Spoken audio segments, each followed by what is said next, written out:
Welcome to astrologymission.com। इस video में हम एक विशेष बात कवर करने जा रहे हैं कि जो 4 युग होते हैं और चारों युगों में जो है हमारे भगवान विष्णु के विभिन्न अवतार जो है जन्म लेते हैं। तो इसमें क्या हर बार जो चतुर्युगी है, द्वापर, त्रेता, कलयुग, सतयुग, ये जो चतुर्युगी बार बार रिपीट होती है, तो क्या जब भी सतयुग आता है तो भगवान मत्स्य, भगवान कूर्म, भगवान वाराह ये जन्म लेते हैं, या अगले युग में भगवान वामन, भगवान वाराह, भगवान राम, भगवान परशुराम ये अवतार लेते हैं, या और आगे वाले युग द्वापर में भगवान कृष्ण, भगवान बलराम अवतार लेते हैं, या फिर भगवान बुद्ध और कल्कि। क्या जब भी ये चतुर्युगी का चक्र रिपीट होता है तो हर युग में ये सेम कंडीशन होती है? तो ऐसा नहीं होता। हमारे विष्णु भगवान के 10 अवतार हैं, हम पहले इन्हीं के बारे में बात करेंगे। तो जो भगवान विष्णु के 10 अवतार हैं, तो उसमें पहला अवतार है मत्स्य अवतार।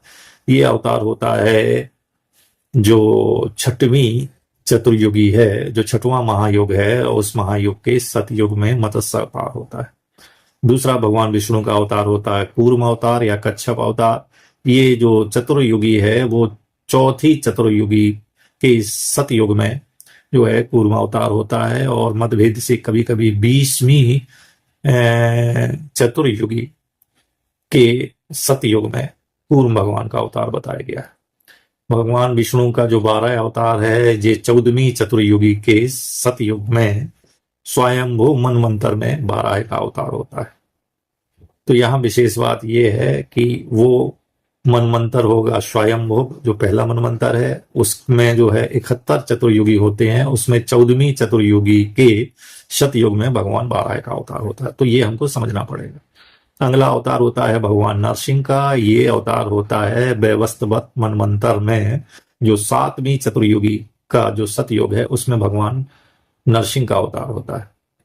अगला भगवान विष्णु का अवतार वामन अवतार होता है। ये भी वैवस्वत मनवंतर के 19वीं चतुर्युगी के त्रेता युग में भगवान वामन का अवतार होता है। अगला भगवान विष्णु का अवतार है भगवान परशुराम का। ये भी वैवस्वत मनवंतर के 19वीं चतुर्युगी के त्रेता युग में भगवान परशुराम का अवतार होता है। और ये अवतार जो है फिर लुप्त नहीं होता, अंतर ध्यान नहीं होता। ये जो है अभी भी भगवान परशुराम जो है इस धरा पर हैं और महेंद्र पर्वत पर तपस्यारत। अगला भगवान विष्णु का अवतार है भगवान राम का। भगवान राम का अवतार जो है ये वैवस्वत मनवंतर में तो हुआ था, जो चल रहा है, लेकिन ये 24वीं चतुर्युगी के त्रेता युग में हुआ था। यहां बात समझें, भगवान विष्णु का जो अगला अवतार भगवान श्री कृष्ण है, ये भी अवतार वैवस्वत मनवंतर में तो हुआ था, लेकिन 28वीं चतुर्युगी के द्वापर युग में हुआ।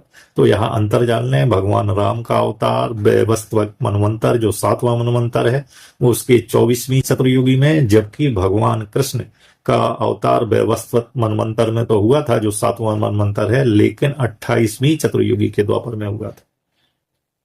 कलयुग का जो पहला अवतार है भगवान बुद्ध का, ये भी वैवस्वत मनवंतर में हुआ था और ये भी 28वीं चतुर्युगी के कलयुग में हुआ था। और भगवान कल्कि का अवतार भी इसी वैवस्वत मनवंतर में होगा, 28वीं चतुर्युगी में होगा और कलयुग में होगा। तो इस प्रकार जो है, यदि किसी को ये भ्रम है कि हर त्रेता में राम का अवतार होता है, हर द्वापर में कृष्ण का अवतार होता है, तो ये सच नहीं है।